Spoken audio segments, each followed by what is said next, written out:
Greetings, everyone, and welcome to the 131st edition of Cinema Effect. Way too many numbers. I'm Zach, and I'm joined by the first of his names, Sir Traj, aka Jaden. That's horrible.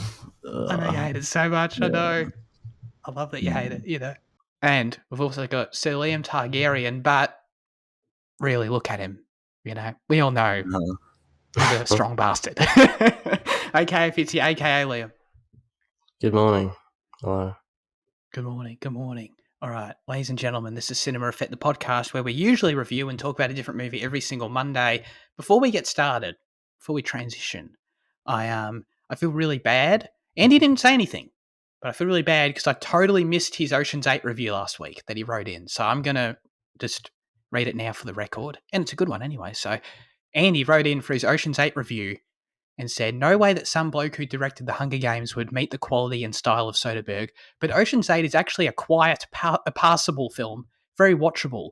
Also helps when you've seen this Ocean's trilogy because it manages to stay in touch with the coolness and finesse of that trilogy. I think Zach might benefit from this rewatch. I did, as you know, Andy, already. Go and listen to the episode right now to hear our thoughts. Now that all of you have seen that trilogy elsewhere, the plot is sort of uninteresting, and I don't give a shit about the Met Gala. To be honest, not Gala. But guys, that was a callback. You got to go listen to episode 130. Doesn't help when James Corden shows up in the film, clocking in one of his 300 film appearances from 2018 to now. Is that an actual stat? No, don't think so. Thanks a lot for writing in, Andy. That was a good review. We basically talked about everything last week there, so go listen to that one. All right. It's time, guys. This week, we're reviewing a television program. It's been a little while since we've done this, but that show is House of the Dragon Season 1, which premiered on the 21st of August, 2022. It was created by Ryan Condal and George R. R. Martin. It was, the showrunners were Ryan Condal and Miguel Sapochnik, I think. Hopefully wasn't terrible, maybe, I don't know. Synopsis says, an internal succession war within House Targaryen at the height of its power, 172 years before the birth of Daenerys Targaryen. Do we want to do non-spoiler first? We sort of do a bit of a non-spoiler section if we can be bothered, or what do you reckon? I don't mind. I feel like we've done that a few other times with the shows, yeah. Yeah, if you want to do like 20 minutes of non-spoiler or some shit. Yeah, I don't know. Well, we'll just go as long as we can, We don't have to put a time on it, but just as long as it naturally takes us, Yeah, I just feel like that's like the kind of what it's been in the past, Probably, yeah. But I don't know how long I'm going to actually be able to last with it, but we'll see. All right. House of Dragon Season 1. Jaden, what'd you think of it? And you just watched it all, a fair bit of it this week anyway, didn't you? Yeah, I bashed out like 6 episodes this week. Yeah, it was okay. I think it's got nothing on Game of Thrones yet, and I think it really has nothing on Game of Thrones Season 1 when you compare the two like for like. I think the quality of that production is incredibly higher in almost every facet. I think the show's pretty dull up until about midway through episode 7 is when I finally started watching engaged. This whole like line of succession thing is just not as interesting to me, and I think it could be just because of how contained the not cast, but like the world's very contained in King's Landing and with the Targaryens.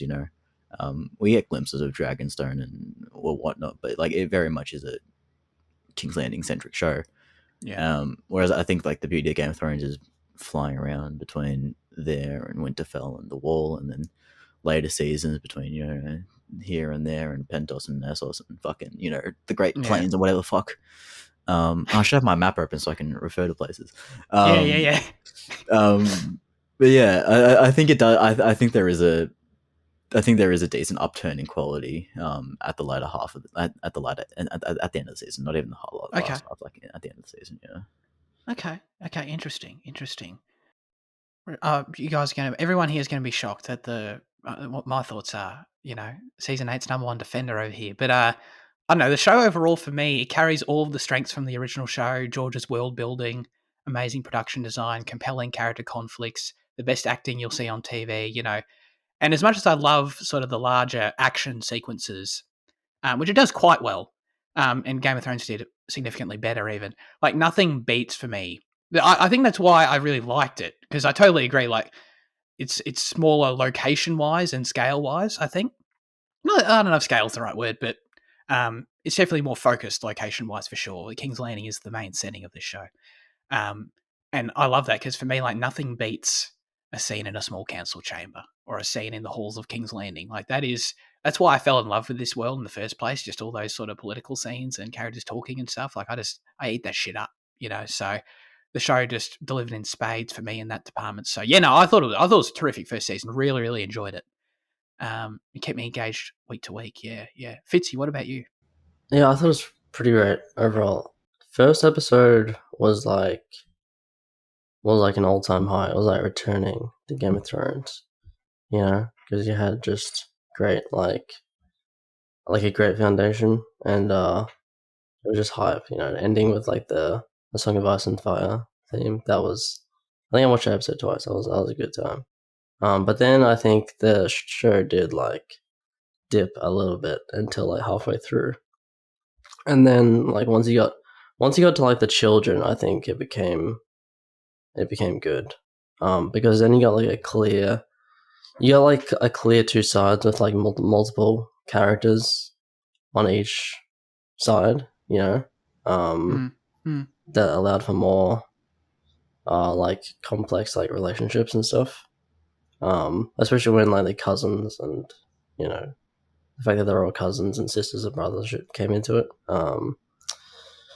But yeah, I think it was really great overall. The dragons were sick. The production design is like amazing. And yeah, I think the acting character is really good. I love the series. I love the characters. Yeah, I think it's really great overall. I do think it dipped in like 2 to 4 or 2 to 5 or something. But yeah. Okay, I see. I mean, that sort of makes sense. Like this story is meant to be like like this grand sort of, building clearly to this civil war within the house, and a lot of different family members and stuff, and very much like those first 5 episodes with the younger generation of the like young Rhaenyra, and sort of focusing mainly. She feels like the main character of those first 5 episodes. I mean, she feels like the main character of the whole thing, but like especially those, like, I feel like I'm sort of watching in a lot of ways like a coming of age story in those first episodes. And in that sense, for her, and in that sense, it sort of feels like a prologue to like the whole grander story to come. That the later episodes build up, and then it's only going to sort of blow up from here. So that makes sense, especially when like I think in like the history book, I saw some people saying that like in the book that this is based on, like we've barely touched anything yet, basically. So they really sort of blew out and expanded like the very early stages of it to make it a full season. So that's interesting. But one of the main questions I want to ask you guys, because we were talking about it, I think a fair few weeks ago now when we're a few episodes in, and we were sort of just thinking about it out loud and talking about it at the time. But now that we've seen the whole thing, I wanted to get your thoughts on how the actor swap of the leads played out and how you felt about it overall now that you've seen the whole thing. Because I know that we had some skepticism. There's 2 old people I've never seen in my life at the front door. A bit like The Visit. Oh no, wait, that's them going to the grandparents. What's a film with old people in? Good one. I mean, The Shining has that old lady. Yeah, X. Yeah, sure. But they visit their house. It's true. Dynamic. Sorry, you guys. I'll ask you about the actor swap. Fitzy, how'd you end up feeling about it in the end? I never thought it was anything. I think it was a good transition. I'm like sad that Millie Alcock is not gonna be in the show anymore. I guess because she was really good. She's Australian, so yeah.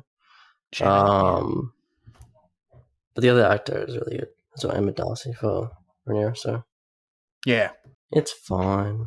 But I didn't think the transition was weird or anything.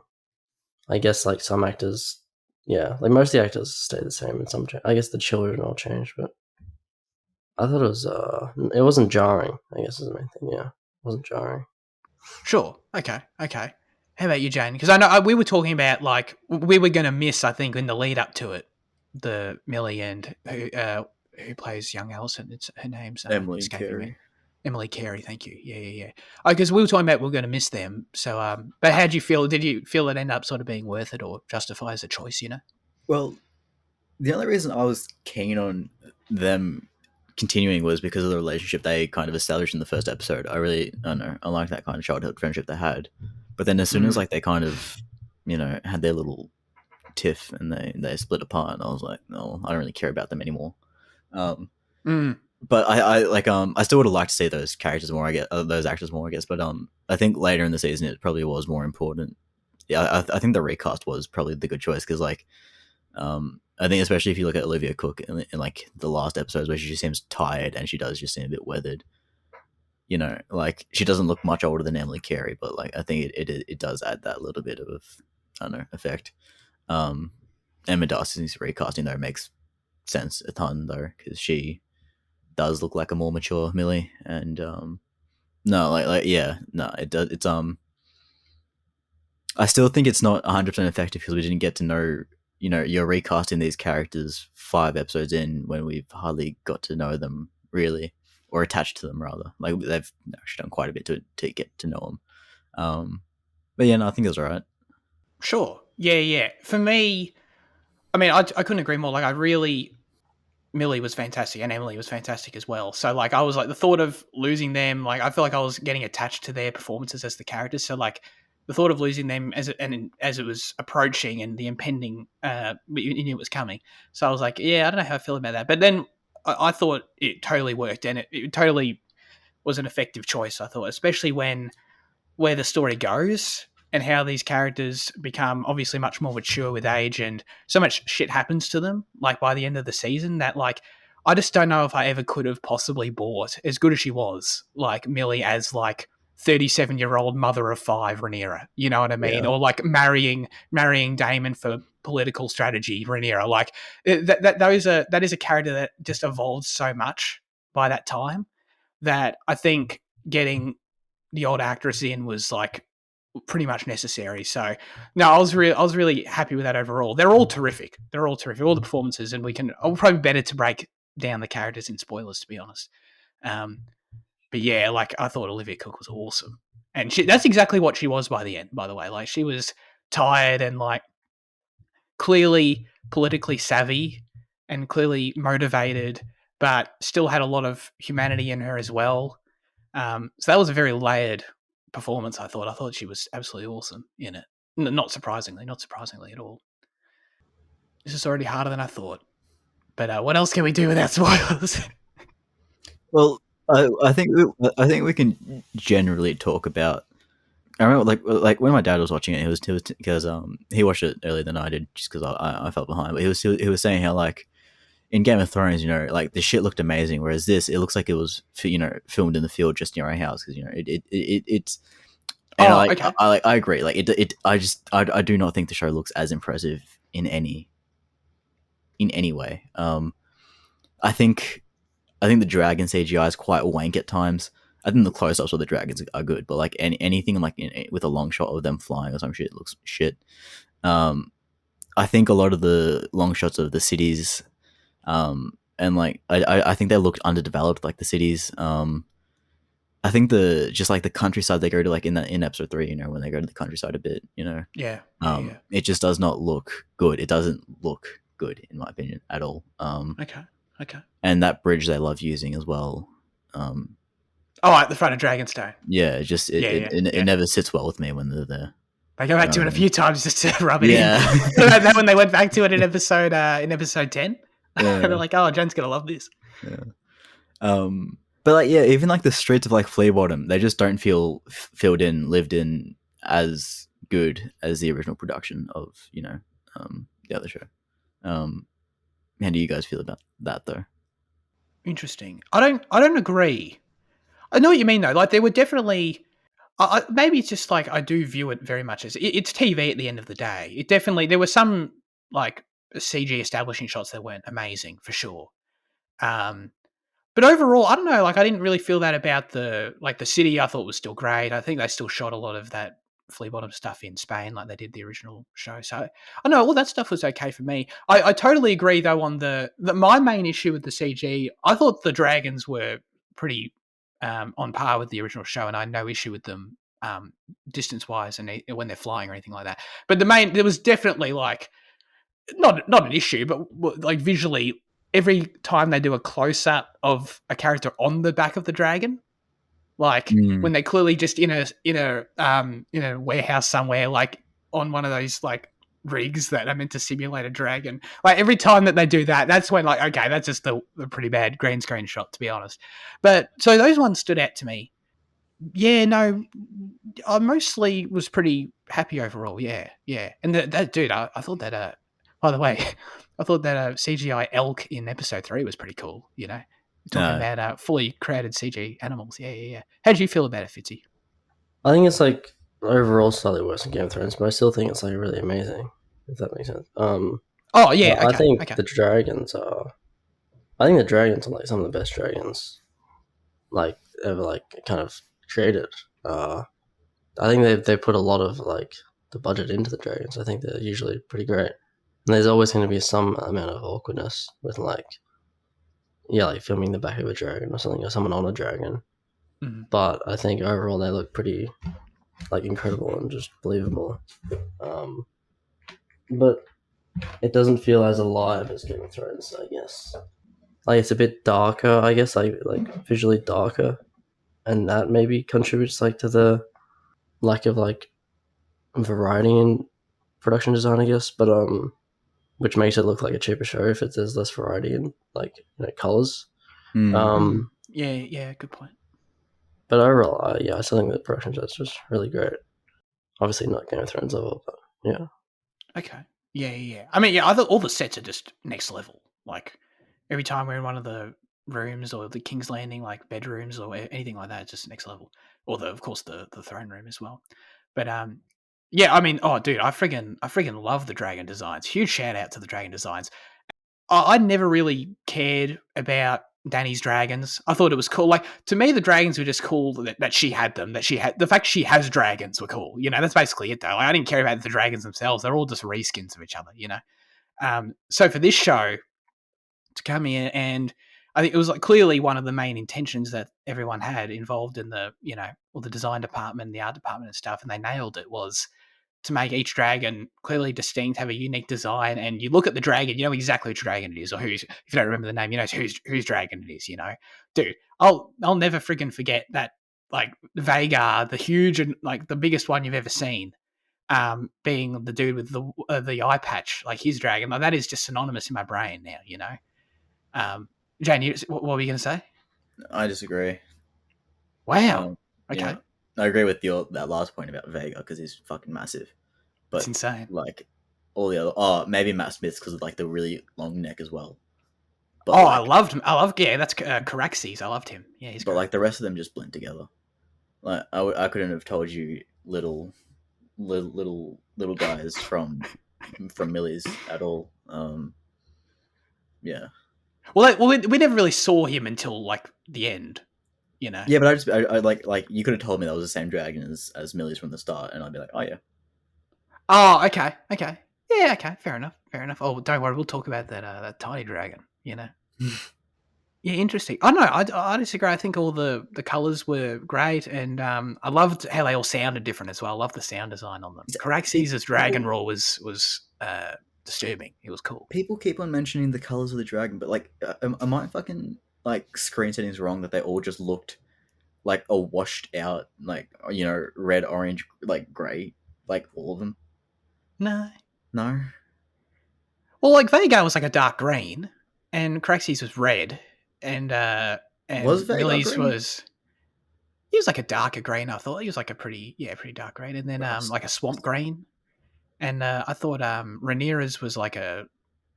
So I don't want to say orange because that sounds like more colourful. It was like a gold, I guess, like a sort of subtler gold. I don't know. Maybe my colour was wrong, but like I swear it's like that long night episode of Game of Thrones where it's like, dude, I couldn't see anything. It's like, no, you had to turn all your lights off. Mm. the guy who shot it was like, "I know you can see because I shot it." It's like, well, all right, I've watched it, so yeah. The only other thing outside of some definitely some TV feeling CG stuff for me was everything. As much as I really liked episode 7, I think that one was called Driftmark, where we spent the episode at Driftmark. Was like that whole opening 10 minutes of it. Everything shot day for night there just does Oh, nothing. yeah. Does nothing. Just appalling, to be honest. Like I don't understand the choice. Why does it? I don't know. It's the worst use of day for night technology I've seen. Yeah, I agree. Actually, it's not good. It really sticks out like a sore thumb. Wait, what are you And talking thankfully, it about? was brief. Sorry. What are you talking about? At the start of episode 7, you know when they're at the funeral for whatever her face is, Damon's second wife, Oh yeah, yeah. and all the stuff, luckily, character wise, is really compelling, so it's not really a huge issue. But when they're all standing outside and as the night goes on and stuff, like everything is clearly shot in the daytime, and they just dim it Oh, to make it look like it's right. nighttime, and it just looks It's really, yeah, yeah. it's so it doesn't look like night at all. Like it's dead ass. Like, oh, dude, like that's unacceptable. I'm just gonna It looks like totally like just a dark filter has been put over the screen. yeah. Or like the brightness was just yeah, it's not good. Yeah, I totally agree with that. Thankfully, it was pretty brief. It was like maybe Why 5 did minutes. they? What else? We can also. I wanted to ask you guys. I think we talked about this a bit as well previously, but final verdicts on the intro of the show, on the return of the Game of Thrones theme, and how that ended up feeling and playing into the show overall, and if it was the right choice in your opinion, Fitzy. Yeah. I mean, I would have wished there was like a original theme, but I don't know. Like, it does get you into the kind of mood every week. So I don't know. I still don't know what the intro like actually the visuals are, but Yeah. No, That sort of. didn't we decide it was of old Valyria, whatever it's called? Yeah, no, it's meant. Yeah, it's meant to be. It didn't really work for me, that intro. Like, I even after episode 10, like I love the Game of Thrones theme, but even like every week as it played, like I recognize it was meant to be that old Valyria thing after we determined that the model that was in Viserys's room, and it's meant to be that, and that's cool, that's fine.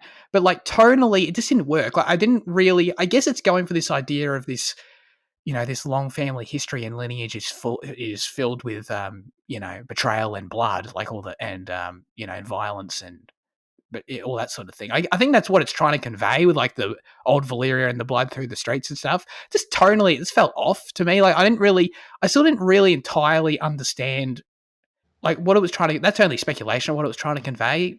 It didn't really come across well, and it playing with the music just felt like a mismatch when that music worked really well when the intro was like the sweeping map of the world, and this time it's like I feel like it's trying to say something about House Targaryen, but this music is sort of too epic and like sort of cool for that. Like I wish it was like maybe a darker, sort of more brooding version of the song or something. I don't know. I feel like that's what it needed, but yeah, that's how I felt about it. Anyway, I think a more Westworld-esque theme would have been more appropriate. okay, That kind of like less triumphant. yeah, it's a bit more stripped back. A bit less. Yeah, that's a good No, point. I hated hearing the Game of Thrones theme. Whoa. Shouldn't have been in the show. Maybe like if they used it once as like a bit of a fan service thing, but no, no, shouldn't have been in the show. Yeah, I don't know, like because that motif, that dun dun dun dun dun, it's often in the score. It's often used all throughout. So like, I wouldn't have had an issue if that were incorporated for sure. But like, yeah, I don't know, like a new song, a reorchestration or something. I don't know. Yeah, I agree. I can't say I hated hearing the song because the song's awesome, but like, yeah, it didn't work for me overall as an intro. In the years of watching Game of Thrones, I honestly don't think I ever skipped the intro. But then for this one, I skipped it every time. Well, it doesn't change, so why would you? Yeah. Why would you watch it? Like past like episode 3, when like the novelty of the model, wore off, I was like, no, gone. Well, this was a question I wanted to ask. Actually, was about the violence in the show and if it was too much and how we sort of responded to it because I was talking with Riley actually about it and he was saying how for him right off the bat, like episode 1, like the stuff with Damon cutting off limbs and cutting off heads and that sort of thing, and then combined with that scene of Emma giving birth and dying in labour, like that was just a lot for him, and he felt it was like more extreme than Game of Thrones ever got. And I was sort of thinking about that. I'm like, yeah, maybe, I don't know, but yeah. There was a scene. Oh shit! Should we just move to spoilers? I realized that the point I want to make actually is a spoiler. Yeah. Happy to move to spoilers? All right, let's do it. Spoiler alert, everyone. So I was thinking about that a little bit, and I was like, yeah, is it much worse? I don't know. I mean, it's definitely violent, but I don't know. I feel like we come to expect this from Game of Thrones. But dude, episode 10, that miscarriage scene was something else. Like, I couldn't look at the screen. So I feel like they really did step it up, and it almost become, I don't want to say anything's too much because I respect, I respect what they're going for in a way, and it's meant to obviously be difficult to watch. I get that, but that was sort of my line where I'm like, wow, okay, I think they were getting close to crossing the line there. Didn't the cast or the crew or someone in an interview pre-release, they either warned or they were talking about how the abortion scenes, not the abortion scenes, but like like the birth scenes rather. Sorry. Of which there are many. Yeah, like the birth scenes are like intentionally graphic and kind of horrific. Sure, yeah, which makes yeah, definitely. Like they released a statement of intent, like so, like I'm like, okay, I'm alright with that, but like, yeah. Sure, yeah. Did you? How'd you feel about them? Were you like, did they only get worse for you, for example, or you just didn't care? No, it's just, I don't know.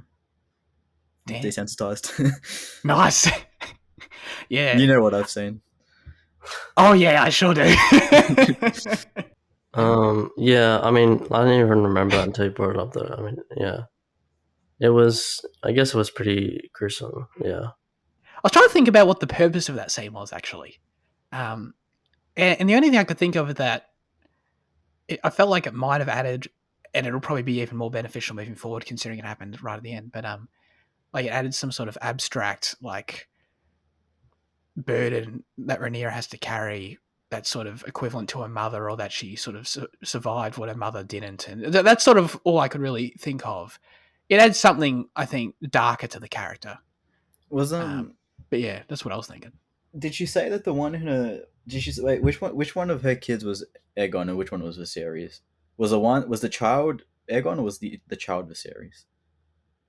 Because what I was thinking was that, because you know how like when she goes back and she says, oh, this one's Aegon, this one's Viserys.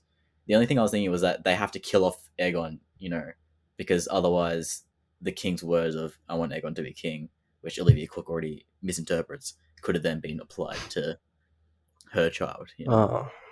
So I was thinking maybe that's why, or do you know the names, Zach? Are you asking the name of the one that died? What do you?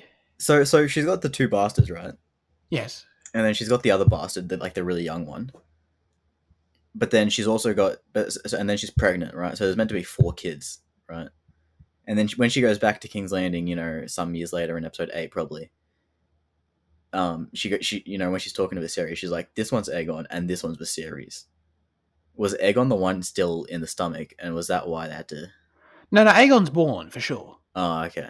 But hang on. So wait, are there really 3 bastards? I thought there were 2. No, because there's 3, isn't there? It's communicated really badly. Oh no, sorry. There's 2 bastards, and then the one with Daemon, right? Yeah. I thought there were 2 with Daemon. No. I think there's 3 bastards, but there's just one that's really young. That's like hardly shown. Okay. Okay. Because okay. I think the failed like birth in the last episode is kind of that would have been really great, because it would have been it would have been Daemon and her as like actually the first kid. No, I think they've had other kids. Yeah, they had a kid, because I remember there was a little silver-haired one, wasn't there? Yeah. She had 2 other little silver-haired ones for sure. Really? So she's like 5 kids? Yeah, I think that was her. Well, that would have been a 6th birth, right? I think. Unless there's only 2 bastards and not 3. No, I think there was like a younger one, but I think the show communicated really badly. So I think that was like. Well, I'm just I'm just trying to figure out the way that when the time jumps happened, because she gave birth to one of the bastards in Emma Darcy's first scene. Was giving birth to one of the bastards, but I just didn't know if that was then became the one that was eaten by the dragon, aged up, or whether there was actually another younger one. No, he already existed, I think. Did he? Okay. Yeah. I think that there were two there, and then she had another one with the guy with the black hair, the knight, the Australian actor. Harwin and so Strong. that was 3. And then I didn't realize she had other ones, but I think there was 3 bastards. Okay. How do you feel about being a strong bastard, Fitzy? As I've declared you. Good. I feel like he'll be good. I feel like that guy will be important in the show. Hopefully, like the older one. But I think that death was great. That was a banger. When the young one got eaten by the dragon. Yeah, fell off the dragon. Yeah. But like, one thing about the show is, I don't know if you guys think it's bad, but that was an accident. And the other thing that was an accident was the Aegon thing. Like, Olivia Cook misinterpreting it. Yeah. So the show is run by accidents at the moment, which is, I think it's fine for a first season, but if the show keeps doing that, it's bad. Because there wasn't that level of unintentionality in the first season of Game of Thrones, and like it weakens the show a lot. Like I don't think I don't think it's like, oh, it's like feels tragic or so. There was like some massive like misunderstanding. I think it's pretty weak. But like I'm okay with it for like 1 or 2, starting incidents or whatever. I think I agree with you 100% on the lineage thing. I hated that. I thought that was stupid.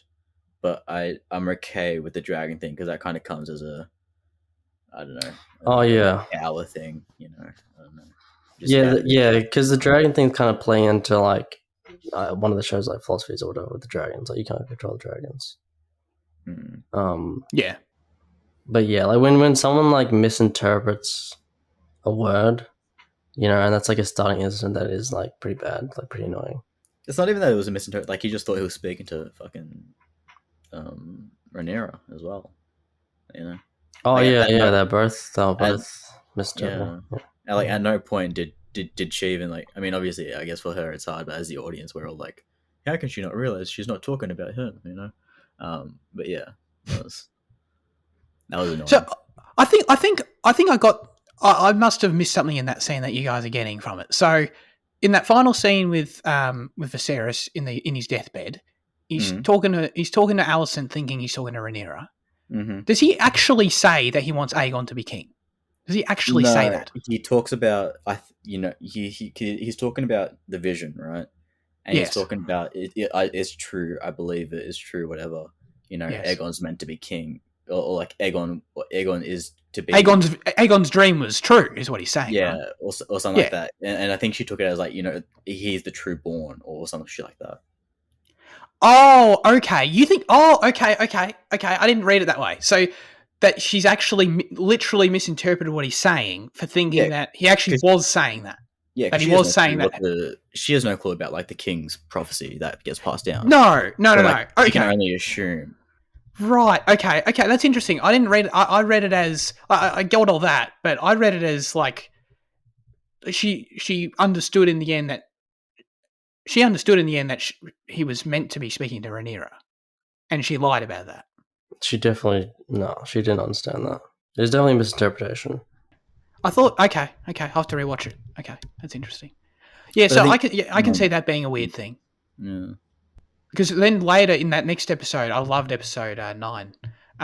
In that next one, then when she's sitting at the small council chamber, like declaring that he said that Aegon should be king. I thought she was blatantly knew exactly what she was doing, but okay, I guess not. Actually, I really liked how distraught and how upset she was. Like she actually like did like the series, Yes, it was more than just a sugar daddy and power thing. It was like she probably came to like him. So like yeah. That's why so I think her acting was really good, and when she has to declare that Viserys at the last minute said that Aegon had to be king, because she knows that to everyone else it'll sound like bullshit, but she's like, you can tell that she actually she actually heard that, so she's like really conflicted there. Like, it's interesting you saw it from that, like, from the perspective of her, like, being politically savvy or whatever, because I think, that could also be an instance of good acting there, but the acting that is actually on display of her, like, having to say something that she doesn't want to, like, say at risk of, like, sounding like that is even, like, better, I guess. That is better. Yeah, I agree with that. I thought, reading into the character, like, Alicent's a great character. I thought it was going to be interesting to see, because episode 7 sets up really well when after everything goes down at Driftmark, where she cuts Rhaenyra, and then everything after that with when she has that chat with Otto at the end, where Otto's like, I didn't know you had this in you. Like, I didn't know you could be this power hungry, and you sort of had this streak in you. So I thought that was sort of setting up this trajectory of, like, she's conflicted because she loves Viserys, and she clearly still cares for Rhaenyra because she's the only person hesitant to kill her, to assassinate her, and still cares for her in that way. But then I thought it was going to be like the conflict between that but she's still playing the game, like she still knows how she can put Aegon on the throne. Yeah. I don't think she's supposed to be that level of, like, broken or, like, dedicated to the throne yet. Like, I still think at the end of the season she has, like, empathy, and she still, like, doesn't want to just, like, totally overrule everything, for her own will or something. I think that'll be something that we'll see further developed. I think it's just, like, planted now. And if she was, I don't think it's true, but if she, like, actually did lie, and think that Viserys was talking to Rhaenyra, then yeah, I just don't think that makes sense. But like, yeah, I still think she's there in the end. But yeah, I like that a lot.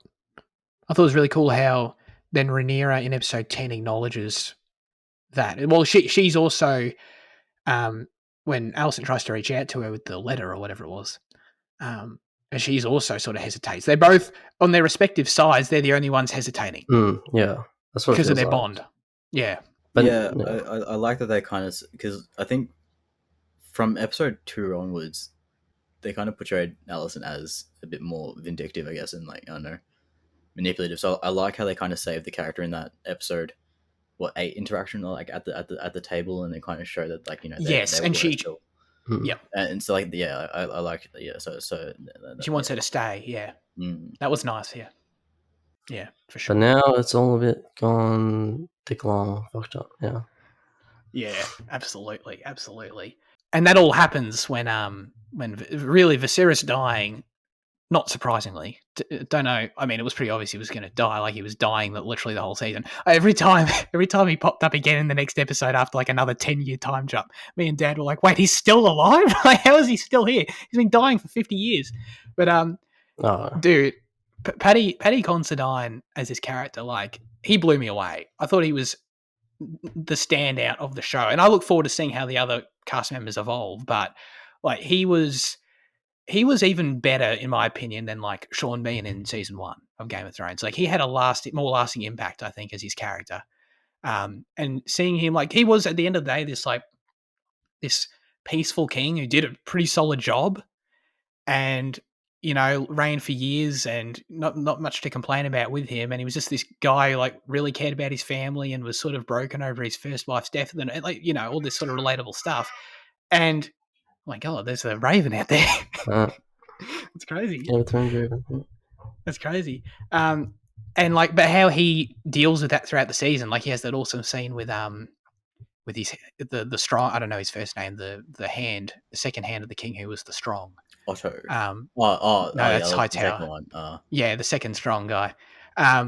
Where he's, like, sort of questioning all the choices he's made, and he doesn't know if he'll be remembered as a good king because, he hasn't really done anything, and that inner turmoil, and was all overall really interesting. I thought he was absolutely terrific, and that final episode 8 performance, the entire episode 8 performance of him being on his last legs clearly, and then and how that was CG enhanced as well was incredible, and then how he died was like, I don't know, that was like a top tier television performance, I thought. Yeah. It was like, I love when they got on like how it was like gonna be remembered as Viserys the Peaceful. Like, oh yeah, he was just like trying to keep things in order like the whole time, and just a good guy. It's probably like he's like one of the best, like the nicest kings that we've seen. He just, and that was perfect. Yeah, 100%. At the end there, in his last night at the dinner table, he just wanted everyone to be nice and be happy and get along. That's all he wanted so badly, and don't think that's going to work out. But yeah, his whole thing was really nice, I thought, and I was really invested in him throughout the season. The show's created a major continuity issue because we've seen how much the Targaryens sleep around. There should be way more silver-haired people in Game of Thrones than there are. I'm just saying. Wow. It's really I don't think I can look past this point anymore. Well, there are. There are. There's not that many silver-haired people in Game of Thrones, is there? Well, the books do it. Yeah. Oh, okay. Right. The show doesn't. Yeah. Oh, I thought you were saying about the other way around. I thought you were saying there weren't silver-haired people on this show. But yeah, because like... Oh, there are too in this show. Yeah, well, like Aegon has a bunch of kids running around in King's Landing somewhere. Yeah. That was a really cool touch, I thought. When there's this random 2-year-old child sitting in a goddamn fight pit. He's like, oh, he's clearly a Targaryen. To anyone who can look at him, Talking about children fighting, I honestly believe the moment that the season became good, and that there was I knew the moment what you were talking about when you said it. Yeah, earlier. Was the kids having their little brawl, breaking noses and taking eyes. Yeah, like from that moment onward, I was like, oh yeah, this is good television. Shit certainly got real there, no doubt. Yeah, that's true. I feel like the fighting between the kids is actually like one of the best parts because like they're going to be like the players, later on. Yes. And they're actually like want to fight each other. Like they hate each other, unlike Rhaenyra and Alicent, who are conflicted. Well, I think the final scene not the final scene, the second last scene kind of shows that they're not, because even that little Jaehaerys. Yeah, well, they might not want to kill each other, but like they do hate each other, Well, yeah, I mean they all hate Aegon because Aegon's a prick apparently. They don't do a lot to show it, but yeah, I mean I guess they kind of do show it. I know he was wanking out the window. Yeah, that did it for me. And doing a Homelander. Yeah, true. The whole so what are the let's go through the names. So there's Jesus Christ, why? Because it's a House of the Dragon episode. We have to. Yeah. So the two Targaryens. So they're not actually. I guess they're Viserys' kids. Aegon and Aemon, right? Is it Aemon? Aemond. Okay. He's the eye patch dude. Aemond, I think. And then the two main strong kids. What were their names? Jace. Jace. And I don't know the younger one that died. Couldn't tell you. Wasn't the younger one Jaehaerys? Or no? I don't think so. Oh, okay. I could be wrong. Don't trust me. I don't know the name of the other one, so it could be. And what about the daughter? Was she even named? You mean Viserys and Alicent's daughter? Yeah. I mean, yeah, but I don't know. Oh, I forgot about that. Whatever. Yeah, I totally forgot that that character even exists.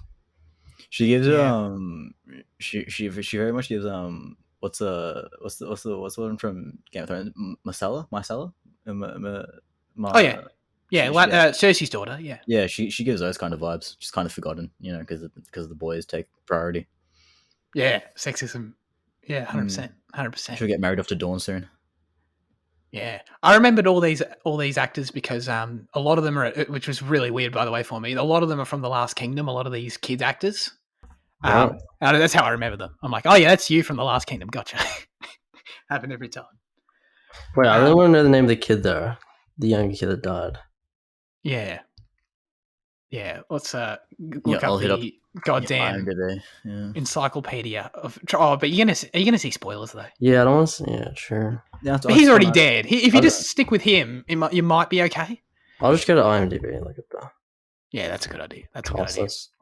I really like that scene. I really like how it works as the catalyst, or what's going to be the catalyst for Rhaenyra flipping the switch of, I don't know about this. Like, I feel like I'm the rightful queen, but everyone here's telling me I should go to war. I don't know. I'm trying to make peace. I'm trying to just scan out the scene, trying to just figure out who's loyal to me. And then and I love the final shot and the final score of the season. Love it. And the imagery of it. How it just builds and you Oh, just know, oh, it's over. Like she's completely in on this now. yeah, And how that it was cool that the catalyst for it was already quite a dramatic. It's cool seeing dragons fly around, so it was like a nice longer extended scene. Yeah, it all worked well, I thought. yeah. Well, his name is Luke, or Series. But Luke, okay. that, yeah, I think that was like really, that was really nerve wracking when you like came to that castle or whatever. Yeah, first time seeing Storm's End, which was awesome on screen. Yeah. Oh, really? Was that Baratheon or something? Who was that? Baratheon, yeah.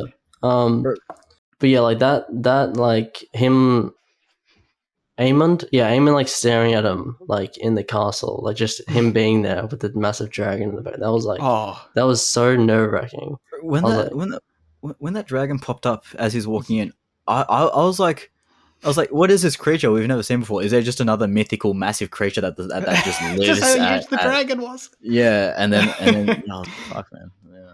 yeah, That was awesome. I loved that shot of the Stormy Night and the Vagar comes up from behind the castle and you're just like, oh, they got here first. yeah. Because the other thing is like, I had no idea what the rules would be in terms of like can he just, would Aemon just be able to like take him or whatever, or kill him or whatever? Because at this point they're like, yeah, because they're kind of, because of the succession, he would kind of have a claim to that, or like he would have the right to like shut down other claims, I guess, with like killing him. But yeah, that was really, that was like you knew some shit was gonna happen. Last episode, it like really kind of, that was like peak like tension in the show. And then the dragons. Yeah, that was That's the way he gobbled it up. Yeah, it was nuts. Just tore it apart. I just love the bit where like just you see Aemon looking down and you see like the little cape flying, like him falling off, and then Aem's like, oh shit. It's just like his facial expression is so good in that scene. Yeah, I thought he might dive down and try and pick him up, but I was like, oh, probably not. Yeah, this isn't like, yeah, I probably could, but like he's still falling. I don't know. the dragon probably still. Yeah, the dragon probably wouldn't have. Yeah. I just saw on the cast there are 3 bastards because they named the last one Joffrey. That's it. Oh, Joffrey. terrible choice. Yeah, I was like, why would you name him Joffrey? What was the other thing? Oh, this show has, I mean, because of all the time jumps and because of how long you're covering, like this show kills off so many characters, like more than Game of Thrones season 1 ever could have, Season 1, yeah, for sure. I mean, probably like the first 4 seasons equivalent. Maybe. Yeah, there's a character dying like every episode, pretty much, of like, a Valerian or whatever. Yeah, the other ones are Targaryens and whatnots. A lot of kids because they just grow up in the next episode, so they can just kill them off. It's like, yeah. Well, that is the main thing, no doubt, that sets the show apart from Game of Thrones, is the pacing and is the time jumps, episode by episode. And it's going to be I think it's a big factor in maybe some people not vibing with it as much, I think. Understandably so. I think that's the main product of, we've already talked about losing track of some of the kids. And there's definitely, as a result of the show being more ambitious time-wise, you definitely lose some of the detail, I think, and some of some of your bearings with exactly how many, everything we're talking about already, like how many kids there are, what their names are.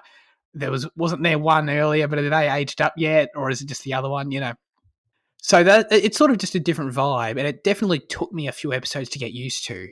But and that's mainly because like you get attached to a certain character at a certain time in their life, and then you have to move on immediately. That's sort of the jarring aspect of it.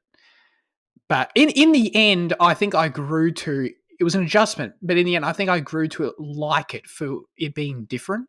And at the end of the day, I sort of just bought into the idea that it's just a different kind of format of storytelling they're going with this time. They're sort of trying to approach it of more of like a historical, grander view as opposed to the day-to-day dramas of these characters, you know.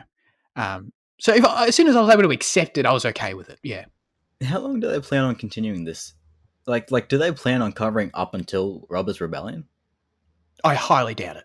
Right. No. So, like, do you reckon they'll slow down to take time with this civil war that's coming up, and then, Well, how I long think. do you tell the story? Rather, is what I guess is what I'm. Well, I watched a few interviews, and George said that his vision is the show is 4 seasons, 10 episodes. You can I don't know picture it Okay. maybe going another few decades. Well, like, so, like, what this was like 3 decades odd, wasn't it? It was 2. 2. Yeah. Okay. I think ending with Robert's Rebellion would make sense though. I mean, I know it's a long time to cover. Yeah, the show is about the Civil War. Like that is the show. Oh, is it? Oh, okay. Oh, okay. Right. This is about the. I mean, it's what Rhaenyra says in her opening narration is that the beginning of the downfall of the house is itself, but it's not meant to be this whole coverage of the entire history of the house. It's why we start at this point and not Aegon's conquest. I think. Right. Like it's meant to be this little it's not little, but this collection of decades that is like the war and the ultimate what leads to its collapse. So I don't think the Mad King is really relevant to that, like directly anyway. So yeah, I don't know. How did you feel about the time jumps, Fitzy? Did you feel like it worked? Did it add to your experience? Detract from it? Yeah, I hope they don't do it as much though, because I think now they've set up, they don't have to do it as much. Yeah, I'd agree with like that. as we all kind of agreed, I think it was kind of you were kind of attached to the younger actors, and I don't think they'll like change actions again, but yeah, I want to like let it sit for a bit. Season 2. One thing we haven't talked about though is Damon, who Oh fuck yeah, let's do it. is interesting. I think sometimes, I think for like half, okay, he's a good character. He was a bit weird this season in terms of what they were doing with him. Because at the start he was like a really, really terrible, really bad guy, and then he was just kind of chilling for a bit. Yeah. And then they kind of brought his badness back in the last second, or like the last episode. I think he could be okay. He just, I don't know. Yeah, I don't know how I feel about him at the moment. What do you guys think? That's exactly what I wrote. I said Damon is really interesting. I don't know how I feel about him. In a good way though. Like I am compelled by him overall. Yeah, it's interesting. Like I appreciate he's clearly not a good dude. Like he murders his wife. Like he kills many people. He's a complete murderer. Oh, dude, I was so clearly ready an to get asshole. invested in the wife, and then she just dies in like 2 minutes. I was like, Oh yeah, you're like, oh wow, I can't wait to see the veil. yeah. Yeah, and I mean, and he physically abuses Rhaenyra in the final episode. You know, clearly not a nice guy overall, but I don't know. He also has sort of his straightforwardness with navigating politics, which I appreciated. Like every sort of political roadblock he hit, he sort of dealt with very just by like, oh, you know what, just screw it. I'm just gonna either, well, when he killed Vaymond in the hall, or when he just pisses off, or he acts sort of rashly in that way, which I kind of appreciate. Yeah, I just don't not know. that Like, makes him a good person. I don't fully know what he wants though, as a character.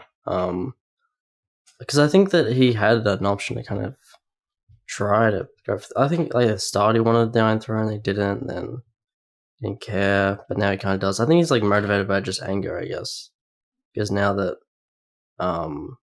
he was kind of, now that Rhaenyra is kind of usurped or whatever by Aegon,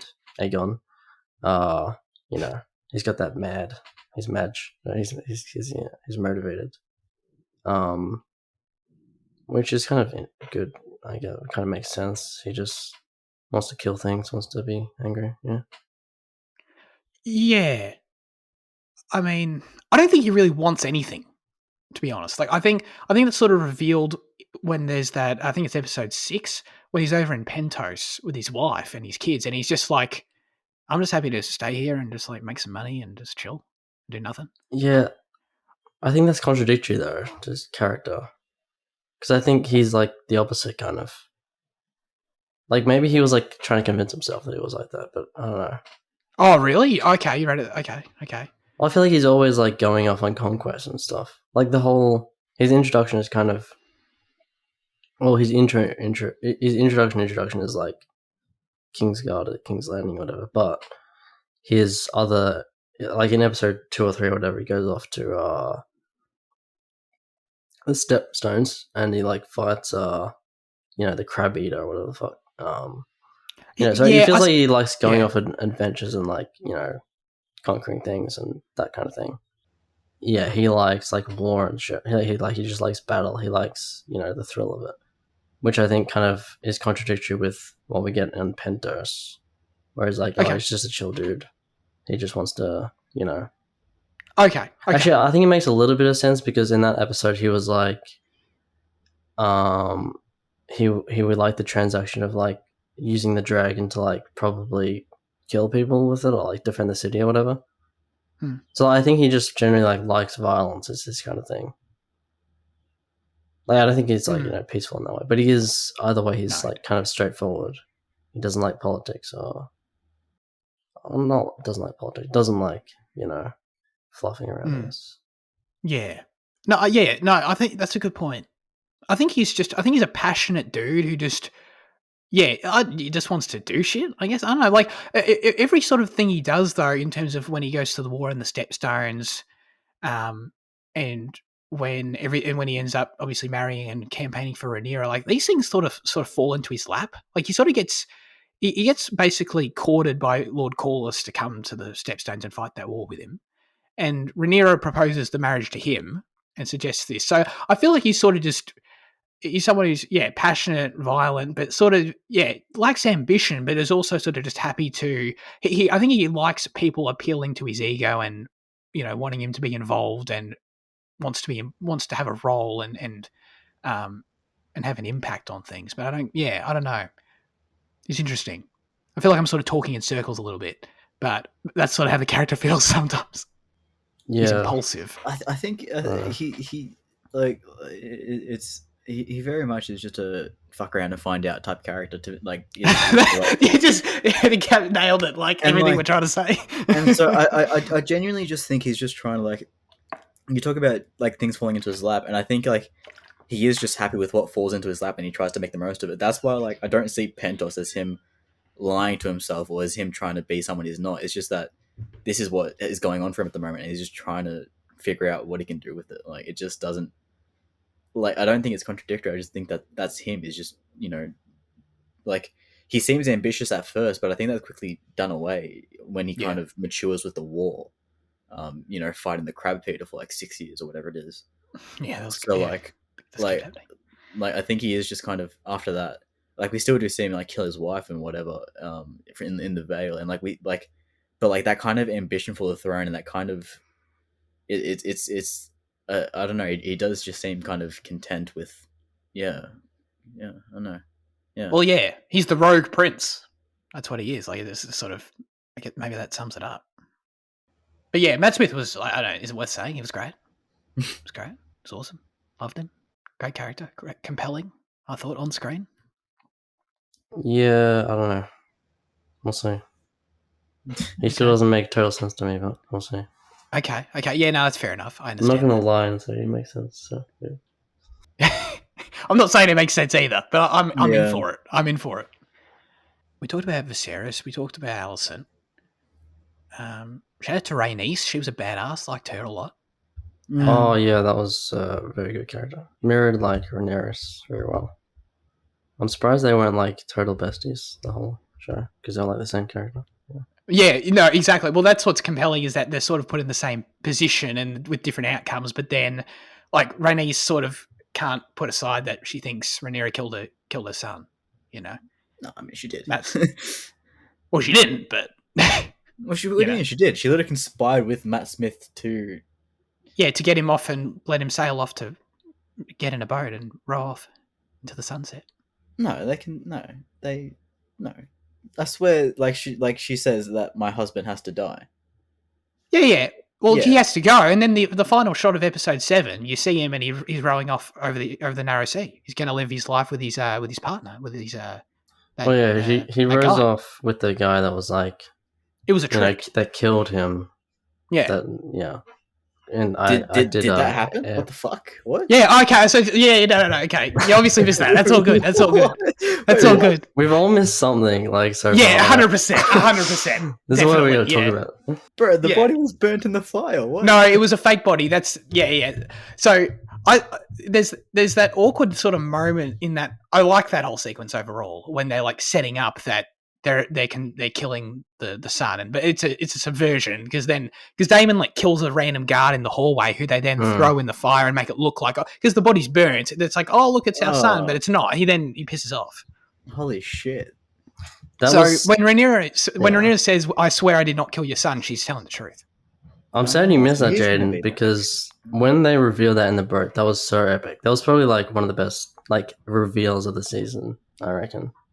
Bro, moments. Hold on. So, like, did this happen? Like, hold on. So, when was that shot? Was that like the cut to credit shot? The cut to credit shot of episode 7. Or episode 6? Episode 7.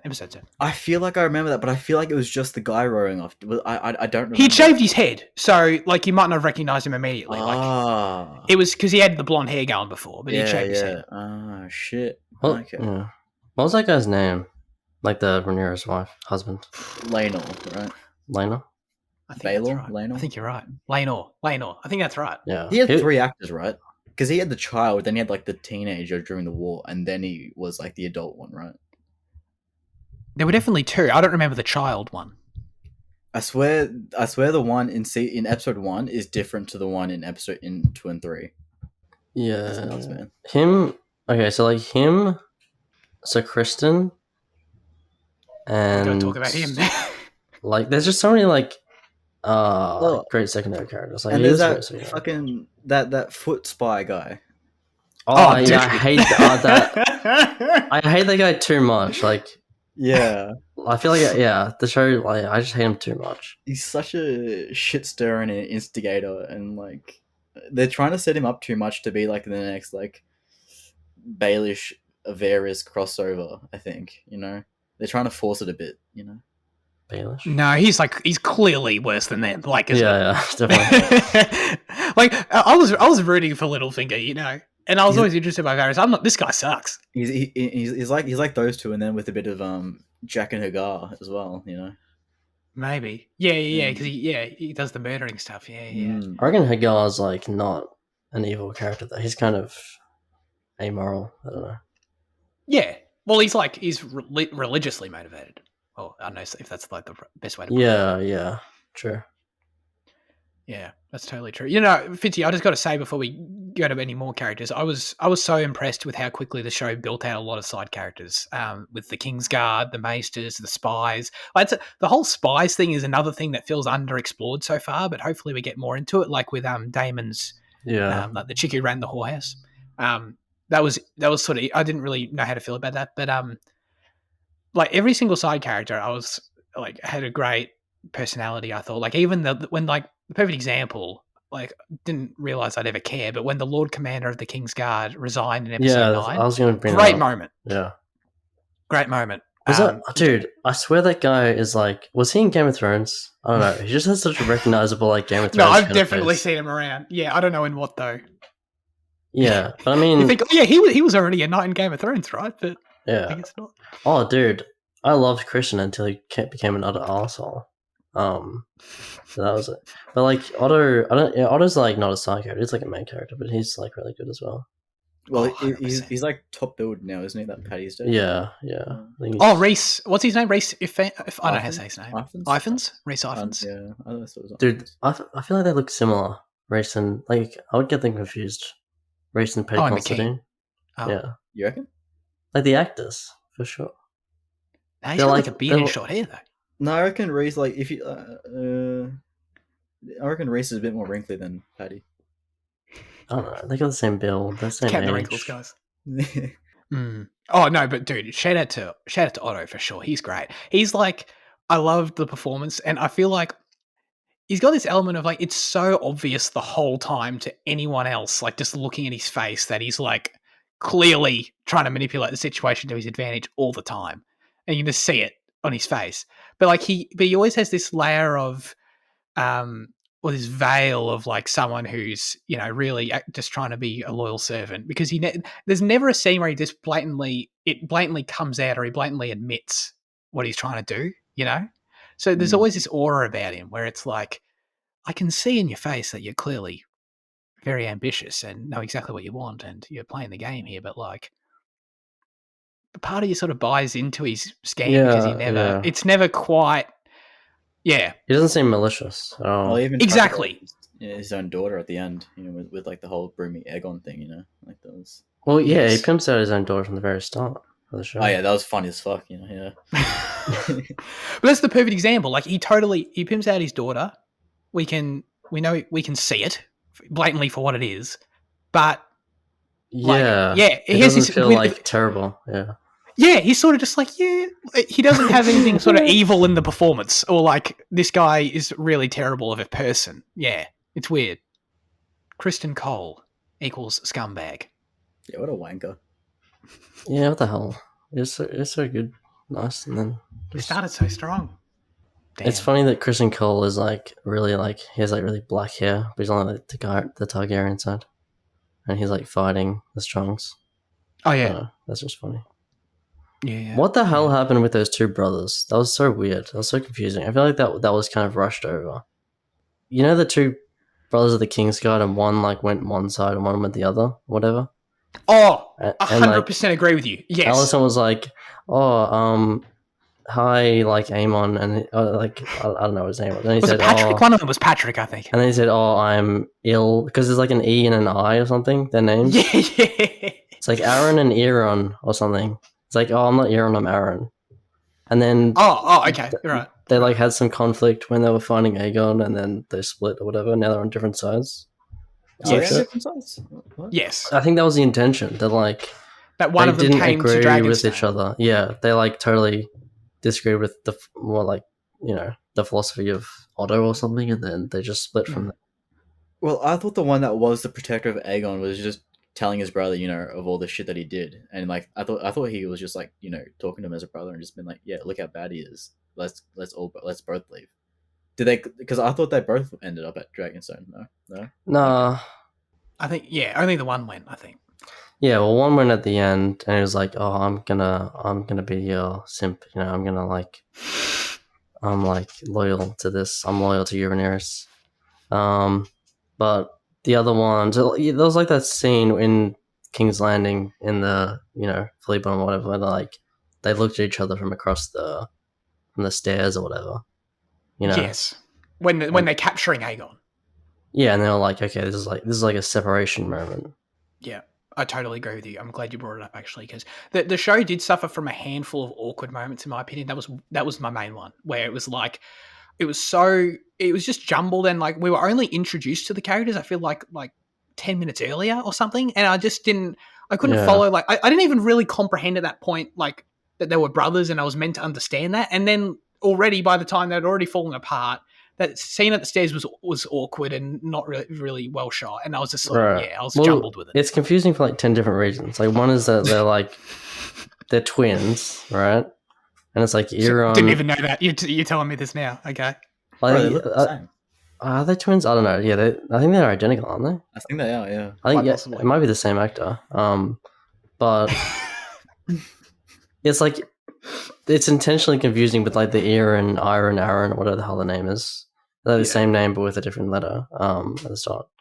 And then I don't really know the intention. I don't really know the reason why they split. I think one just didn't agree that with Otto's thing of kidnapping or whatever, or like maybe the supplanting of the king or whatever. But I'm not sure. I think that's what it was. That the one that went to Rhaenyra didn't agree that supported Rhaenyra's claim, and I think that's all it was because he didn't believe the lie.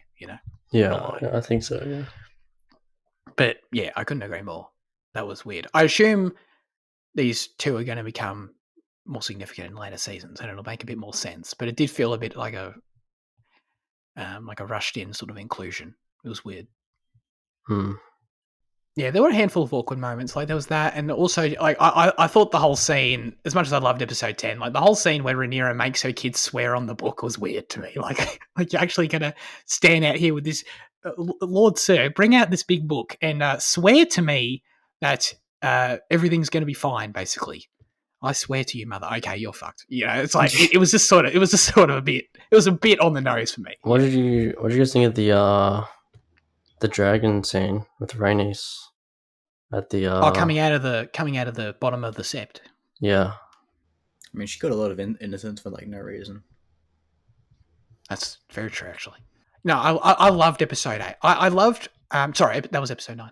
I loved episode 8 for them finally coming together, being a slow build towards the climax, which is meant to be Viserys' death and what that does to the story. And then I loved the choice to have episode 9 and 10, respectively, basically be each side's. You stay entirely in episode 9 is entirely Alicent's perspective. Episode 10 is entirely Rhaenyra's side's perspective. And I love how you basically just get the fallout of the king's death from solely their own perspectives of the two sides that are going to end up coming together, obviously, and fighting.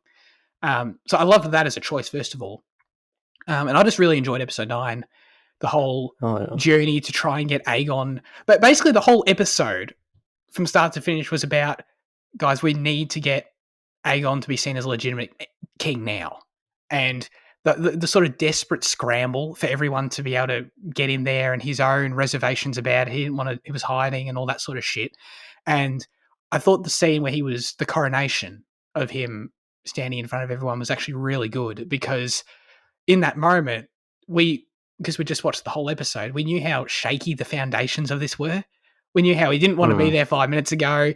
We saw the scramble and how, half of the country think this is a lie, think this is bullshit, politically, how complicated it all was to get to this point. But then at the coronation itself, like, he looks pretty legitimate. Like, he seems, Aegon, the way he presents himself is pretty solid. And knowing that that's sort of not right is cool, I think. Yeah, like his image is very like solid, like young king Targaryen kind of thing. And like when the crowd like cheers, it's like you kind of realize the power of the presentation, or like the power of the facade of like the ceremony. You're like, oh, like to these people, they just walked in and there's like a brand new king that's like, healthy and like, yeah. It's like, oh, that's sick. Sick, totally. Like juxtaposition, I guess. Yeah. Yeah. It's like he's wearing cool armor. This Otto guy is up here telling me he's like the greatest thing since sliced bread. Yeah, sure, cool, I'll clap. And that's sort of how it felt. And you sort of understand how, because I feel like sometimes you sort of think, are the public morons or something? But in that moment, like you sort of understand how, exactly, how the presentation and how, like, the hand of the king and the others around them, how they can prop up someone to really work in that role. Like, it sort of makes you think, wow, I sort of get why Joffrey could be a king, because we know how we see him, but although it doesn't like someone throw like a piece of shit at Joffrey in season 2, I think, so maybe not. Bad example. Do they? Dude, I think so. Joffrey was king from like season 2 to season 4, episode 2 or something. That's crazy. It was quite a while. For a show about, it's called Game of Thrones, not many people sit the Iron Throne, really. Well, this feels far more like a Game of Thrones than what Game of Thrones did. Yeah. In that way, I agree. I mean, Game of Thrones, like, it literally, the throne stays basically exactly logically how it should stay until the last episode. Hold on, who was on the throne after Tommen died? Cersei. Was she? Mm-hmm. Yeah. She stayed on until the last episode, yeah. So it was like perfectly stayed with that family exactly until, Only 4 people were on it until the Stark guy, Brendan. Was it 4? Well, until it was destroyed, yeah. Oh yeah, true. It's destroyed. Sorry guys, I didn't mean to bring up bad memories here. We've done a lot. I'm feeling pretty good, but I couldn't not mention the rest of the score. We talked about the theme, but I thought it was terrific. I listened to it yesterday, the whole thing, and I really liked it. Liked it a lot. I mean, it's ramen, it's great. So what are we expecting? But I thought there was some bangers for sure, and it really elevated certain moments. Like I love the track. I mean, we already talked about the last scene of the season, but I love the track in the start of episode 9. That sort of gave me not nearly as impactful. Sort of gave me Cersei blowing up the sept and the build up to that vibes, like this piano playing as everyone learns of the king's death. Sort of added to the moment. Yeah. Eamon, though, I think is a sick looking character with the eye patch. Oh yeah. He looks a bit goofy, doesn't he? Goofy? I think I don't disagree. I think it's because I'm comparing it to the younger version of him. Because the younger version of him was like such a little twerp, and like seeing how he grew up was kind of a bit weird for me. But by himself, I thought he was cool. It's just from like the It's Always Sunny in Philadelphia sub where like people put like there's a character in that show with an eye patch that looks really shit. So people Photoshop that eye patch on him, and like I can't unsee it. So I think I think you've been memeified. Like I think yeah. You think of it in terms of the meme now because it's like, I think that's the example of good design though. Because when a character is like iconically designed, they usually become like a meme. Like Patrick Bateman kind of thing. So I don't know. Yeah, good point. Yeah. Is Patrick Bateman iconic design? Man in a suit. I mean, like his facial expressions, very expressive. The eye patch on this guy is like very, I don't know, just expressive. Like his face is I don't know, it's just good face design. Good face. Good face. Good face. All right, let's get to our final verdicts for House of the Dragon Season 1. First of his name, Jaden. Go for it. He hasn't thought about it at all until this very moment. I don't know, because I don't want to be negative. Because it's not negative really, but like I'm like, is 7 unjustly high? Man, I'll 7. I'll slap a 7 on it.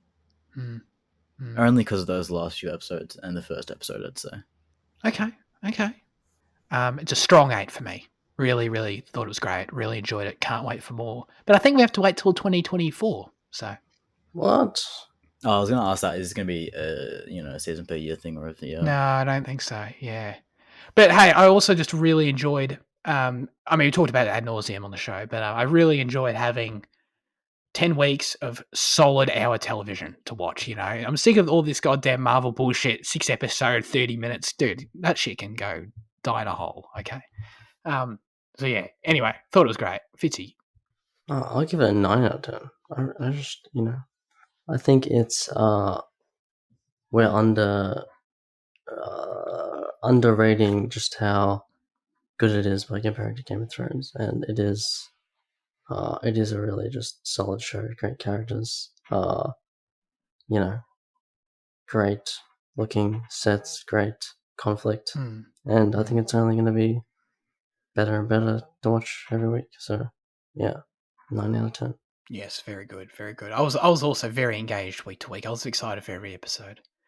One thing that I've seen, I don't know how you guys feel about this. Well, I know Jane's going to feel about it, but one thing I saw discussed a fair bit actually was this idea that was thrown around. I saw in some comment sections was like, "Is this the best season 1 of all time?" Oh, no. And I was thinking about. I wanted to give it its treat it fairly, and I was like, no, calm down, guys. Never put it in like a top 10. I put it in a top. I put it as like, I don't know, maybe like number 8 or so, but it's not. Yeah, I put it in a top 10. Number 8. I put it in like a top 30 or something. But I still think top 30. Jesus, I have a 9 out of 10. The foundations are just really solid. I think it's I think for season 1 it's really good because all the context is out of the way, kind of. And even with this, like how much context this season had, there were still so many great moments and characters and stuff. I think people saying it's the best season 1 ever, it sounds like a bit of recency bias, or you just haven't seen a lot of TV, Just saying. Like, maybe it's the best season 1 of all the current season 1s that have been airing, of which there are a few. So, maybe, but... It's best to recent you, I guess. season one. When you Sure, think about the best HBO season one of shows the past 3 alone, months. Yeah. when you think about HBO shows alone, I don't see how you can like put it in like a best season one category. You know, you can't tell me this is better than season one of Thrones, season one of True Detective, season one of Sopranos, season one of anything. You know, I enjoyed it more than season 1 of Sopranos, probably, to be honest. really. You see, you know how I feel about Sopranos, and I still pick to watch that over this. Yeah. Nah, don't know. Yeah. I suppose it's a masterpiece, but like if I'm just comparing my enjoyment of the seasons, like, Hmm. I mean, that's obviously a hard thing to do, but yeah, I just did it. Season one of Westworld, you know, like That's a Yeah. banger. Whoa. I didn't get Whoa. that. Yeah, no. This is way better than Westworld. Way better than season one. that's ridiculous to me. What's so good about fucking Westworld, dude? Westworld is average. I've actually had enough. Like, You what? liked season 3, didn't you, when we watched it? Yeah, I know, but like, you guys just love it so much. It's like, it's fine, dude. I'm done I've been with watching Westworld. season 4. So I've been watching I season watched a 4. bit of season 4 and it was shit, dude. How much did you The watch? show is done. The show is lost itself. Okay. Hang on. Pause right now, guys. You've just predicted this. I wanted to have this conversation right now. First news story: Westworld was cancelled this morning, and it was, and I'm glad it was cancelled this morning, and I'm so glad that I came in. I was expecting Jaden to have the story, and he didn't have it. I couldn't wait to tell him. No. I couldn't wait to tell him on air. I couldn't. Well, remember when they said that there's going to be 7 seasons of this show? How we discussed that's going to be so stupid. Like, how do you fill out 7 seasons from the point that we were already at? Because I know. I can't remember if I was talking to you or if I was just thinking about it, but I was like, it would not surprise me with how this season debuted if they just cut it short and say, you've got 1 season left to finish telling your story. Have they just cut it flat out from season 4? It's done. Yep, Oh, it's not coming back. Yep. So Fitzy's laughing in amusement. So basically, I mean, it's cancelled. That's basically it. But the interesting thing I read was, as part of this article, was that the whole 6-7 season plan, whatever that was, that clearly changed because Jonathan Nolan was talking at press for season 4 in the last few months, and he was saying how they hope to do a 5th and final season. So it clearly at some point has become 5 seasons, but now we're not even going to get that. So yeah, good. It's a premature cancellation, which is sad. You don't want a show to go before they've finished telling whatever they're trying to achieve. You know, like, that sucks for them. Fitzy's clearly got a disdain for Westworld season 4. No, I just just Westworld in general. Like, up to season 3, it's fine, but it's just your guys' love for it. I've just had enough. You know. I don't really have a love for it. I've been watching season 4, and it hasn't been doing a lot for me. You know, how much did you watch? I don't know. I watched like 3 or 4 episodes, I think. Like, there was like a robot. There was like an AI version of I don't know what's happening. Oh, of Ed Harris? Yeah. Oh, remember how that happened at the end of season 3, and we were all flabbergasted by it at the time in the review? Yeah. Really? I don't remember that. Oh yeah. That was my big issue with it. I just don't know what's like happening, like what the goal of the season is at all. Was there a big reveal at the end of the last episode you watched? Would you say? I can't remember. I mean, Ed Harris wants to get land or something, or the robot version of Ed Harris. Right. No, you didn't make it. Yeah. Okay. So at the end of episode 4, there's a big reveal that sort of did a lot for me finally, of like actually making clear what we're doing here. Because it felt like I was watching a goddamn Terminator movie for the first few episodes. Well, Dolores is obviously like in this other thing, if that's what you mean. Because I remember there was a whole. Do you mean the New World? Oh, the new park. No, not that. No. Okay. No, new park again. There's a new park, spoiler alert. Yeah, there's a new park. Anyway, sorry, I just felt like I was watching the show. I was with you, Fitzy, don't get me wrong. Like, the first few episodes, I was like, I'm still halfway through it. But the first few episodes, I felt like I'm watching a goddamn mediocre Terminator movie with some of this writing. Like, it was, we need to do like a review or something. We need to talk about it when we've all seen it, probably. But or if when Jaden see more of it, because I'll commit to it soon, probably. Yeah, we'll talk about it then. if you're telling me there's a thing that changed the show, maybe I'll watch another episode. We'll see. I don't think like it only. I was going to watch it all anyway, and I only finally appreciated it because it finally sort of gave me a hook for the season. I'm not saying I think it's going to be great. I appreciated finally having some insight. What character does the hook like relate to? It relates to everything. It's not a character. Okay. Like okay, but we were talking about season 1 of Westworld, which was like I don't think is like that great. I don't think it's like as great as you guys think it is. Wow. That was like the base. Okay. The bicameral mind. Okay. Oh my god, dude, what a banger! Oh my god. What the song? I wish they did. Why didn't they just stop? Why didn't they just stop at season 1? Exactly, dude. Even though season 1 was good, I don't even know what happened in season 2, but season 3 was okay.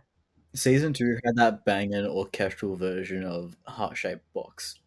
Oh, season 2 was the really confused like timeline. The Japanese world one and stuff like that. Yeah, but wasn't that yes. Season 2 was one where all the timelines were confused? It was like kind of yes, but yeah. Oh, even like speaking of timelines, the season 1 reveal is top 10 moments. Oh, 100%. Yeah, like wait, what's totally. The Ed Harris and William. Oh yeah, okay, that's the best like moment of the show. Yeah, that was good. I don't know. Anthony Hopkins getting shot in the head's pretty cool too. Yeah. Anyway, I don't want to. I feel like this news of this cancellation, as well as my recent confusion and just overall, I don't know, lack of overall excitement while I'm watching season 4. I don't want it to taint the rest of it because I think Westworld has always been great. I do, but I need to finish this season and we need to have some more concrete thoughts on that. I think, yeah. It's been the season's been weird and uneven for me, but I just wanted to see where it goes. Yeah.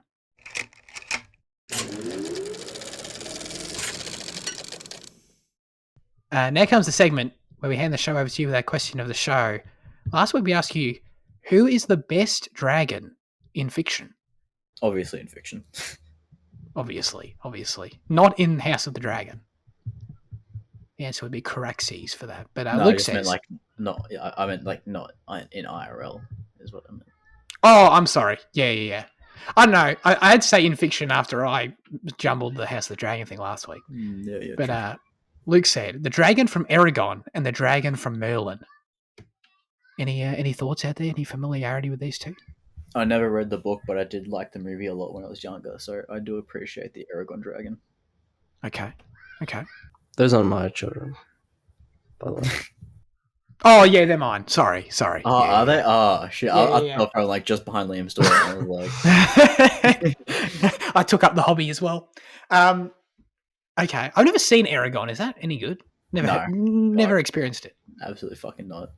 Okay. Jesus. But as a child, I loved it. But apparently the world hates it. But do people like the book though?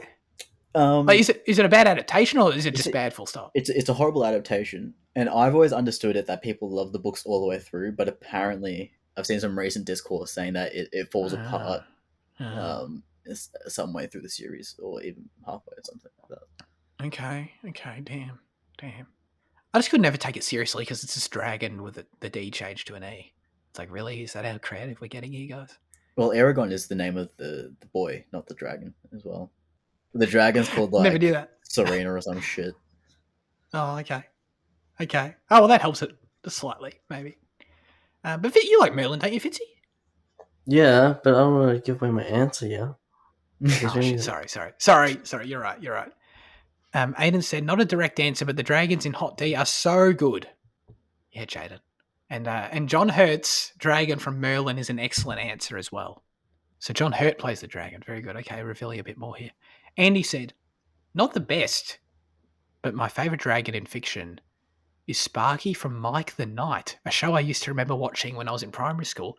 Sparky's the big red dragon, and he's got a cool, wholesome vibe to his personality. This is the best I can come up with because I don't have much experience with dragons. I don't have much experience with dragons either, you know. But okay, Sparky. Have you ever heard of this guy, Jaden? Maybe. No. I feel like you know kids shows pretty well. And when Andy sent through that screenshot, I was fucking mortified. I was like, "What the fuck is that?" It's like that. it literally looks like something that would have been made in like like with like the Chip and Dale like rip off things like that whole plot. It looks like one of those type of productions. bootleg. Yeah. That's a great point. And Yeah. Yeah. So that dragon, I presume that dragon talks if he's got a wholesome vibe to his personality.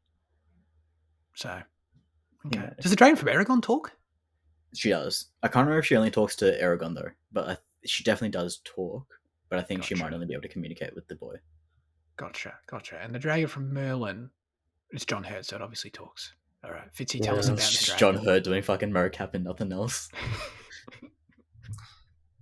Yeah. Well, okay. I guess my answer is Merlin, the dragon from Merlin. The dragon from Merlin is very good. He's like the conscience of Merlin. Like, he tells him what to do with his magic. But Merlin is a very good show. You should watch Merlin. It's a long show, isn't it? Like it's like 24 episodes. How much am I committing to that? Is it long? I don't think it's that long. Is it? I don't know. Like it's not like a supernatural kind of thing. Because it always ran on network TV. I was just like, I never assumed that it was like Same. Like a decent length. I'll check.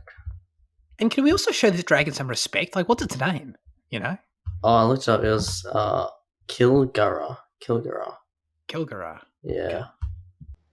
While he does that, this one was a bit hard for me, to be honest, because I sort of realised there are fewer dragons than I thought, which is sort of the opposite of what happens. I thought there was so many dragons. And then I had to look at it and like Wikipedia's like, oh yeah, there's 7. I was like, oh shit. That was weird. Dude, I love killing dragons in Skyrim, you know? I love it. Friggin' butcher those dudes. They're crazy. But in terms of characters, I had Toothless. I think he's cute in those movies. I like him. And it's sort of different. It's sort of a different vibe to what you sort of expect from dragons usually, you know? Sort of a different design. He's sort of cute. He's not the pet, you know, in a good way. He's nice. He's cool. So I went with him. What about you, Jaden? I think my favorite dragon is Rayquaza from Pokemon. Oh, nice. I think he's absolutely sick. He's obviously got that like East Asian type of dragon styling, but he's awesome. You know, and like the story about like, you know, with him and Deoxys and you know like the whole Groudon and like it's great. So yeah, that's cool. I didn't even think of like going into that realm. Yeah. Yeah. There's probably a few you can choose from Pokemon. Yeah, well, I was like, do I choose a dragon type or do you choose someone that looks like a dragon, you know? Like, Charizard looks like a dragon, but he's not a dragon type, you know? Is Rayquaza, is he another dragon type? He's a dragon type, yeah. But he also does look like a dragon, so, yeah. Yeah. No, Charizard should definitely still count, though. Yeah. He's a dragon-ass dragon. Well, I think Mega Charizard X is a dragon subtype, so they count that one. Of course, Mega Charizard X. Yeah. But not Mega Charizard Y? Apparently not. That's wild. Okay. Wow. X is the black one, right? Yeah, the black and blue one, right? Yeah, I think so. yeah. I think that so. One was the dragon that would make sense. Yeah, I think so. Were you Googling something, Fitzy, that was relevant? Yeah, Merlin. Still 5 seasons. 65 episodes. Oh, only 65 episodes. Oh, that's okay. Each season. Wouldn't be surprised, to be honest. I mean, if you want to watch... It's like Neighbours. They release one every weekday. If you want to watch another good medieval show, Merlin is like... I mean, kind of a CSI, you know, medieval show. Kind of thing. Actually, I don't even know if it's that, like... I don't even know if Merlin is that formulaic. I think it's actually pretty good. Yeah. Yeah. Just got to go back and expect like really bad budget, really bad effects. That's what I've got to go in thinking. That just like comes with the territory. Yeah, no, that's fair. You're right. Okay. As always, we'd love you to submit your questions, thoughts, and reviews for next week's film in the YouTube comment section. Send us a DM on Instagram or join the Discord server. This week, we've got a very special question, all right? Might require some research, might require some thought. Not too much research. Film... Oh, yes, good point. Not cheating research, but just some, you know, looking around, maybe some thinking, you know, not something you can just throw out there right away necessarily. Some sleuthing, as it were. And it's about this little movie coming out called Glass Onion and Knives Out Mystery. If you like Knives Out, you'll probably like this movie, hopefully. But the question we're asking you is, who is the killer in Glass Onion? We want you to predict who the killer will be. And, of course, that will all be revealed when we see the movie in a few weeks. So that's pretty exciting. Mm. Let us know who you think it Yeah. is. So it requires you to look up the cast and know who's in the movie, based on the actors involved and stuff. But you can also probably, if you were to Google hard enough, find the spoiler because people have seen the movie. So just be careful as well. No spoilers. Yeah. And show your workings. Show your thought process. Your extra marks if you 100%. show your 100%. workings. I don't want to see any blank statements because then I'm just going to take it as a spoiler. Like, all right, cheers. I hope you know that you are setting us up to be spoiled because there are people that will see the question and then Yes. Okay. Great point, and I'm going to specifically word the question a bit better to hopefully alleviate some of that. But oh no, it doesn't matter about how you word it because I'm just thinking about the people that are in the Discord. Jesus Christ. Okay. Maybe. Maybe. Are you saying this was a terrible idea, Jaden? Yeah, I'm just saying we should probably mute some people for the next few weeks. Oh yeah, I'll let you guys take care of that. I trust you guys. You can do that. That's fine. Yeah. But yes, in saying that, I don't think the question popping up in the chat being at everyone, who is the killer in Glass Onion, is probably the best thing. Yeah. But yeah, oh my god. Okay, we got a poll to announce. Oh shit. Oh my god, I give him 2 hours warning. And it's still No, I think I had something, but then oh no, I do. Oh no, I don't. No, I do. Yeah, don't worry. Oh my god. Okay. Jade and I will be going head to head in our poll. Remember, you can head to our Instagram page to see the poll on our story within usually 24 hours or so since this episode goes live.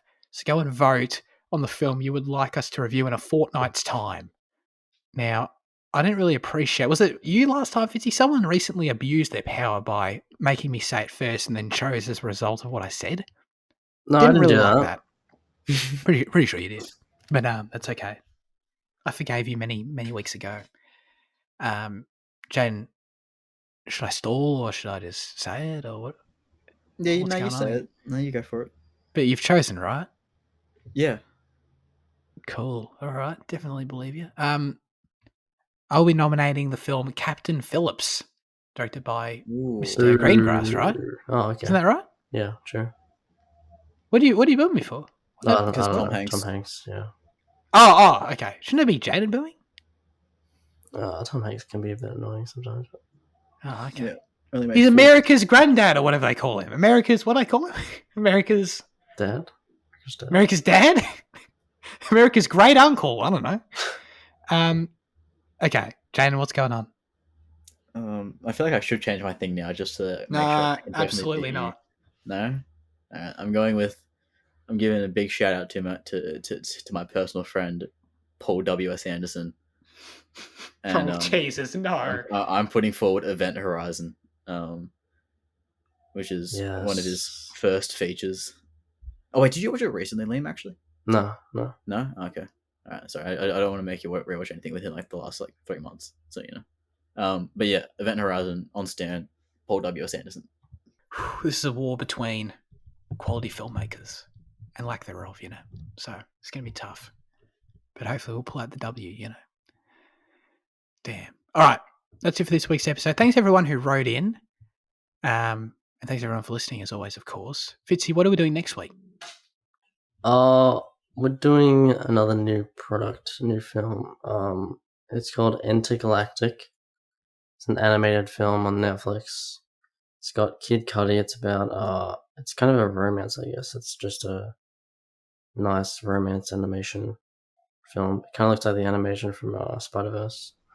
Yeah, looking forward to it. Cool. And it's Intergalactic with an E, everyone, because when we discussed doing it, I definitely heard Intergalactic and then I was wrong because I tried looking it up. So, and Letterboxd doesn't accept, one spelling mistake. That's right. Yeah, that's frustrating. You have to be dead on. Yeah, not a fan of that at all. All right, that's it. We all appreciate you tuning in. Appreciate Jane and Liam being here as always, especially for this beefy one, this dragon-sized episode here. Have a great rest of your week and goodbye.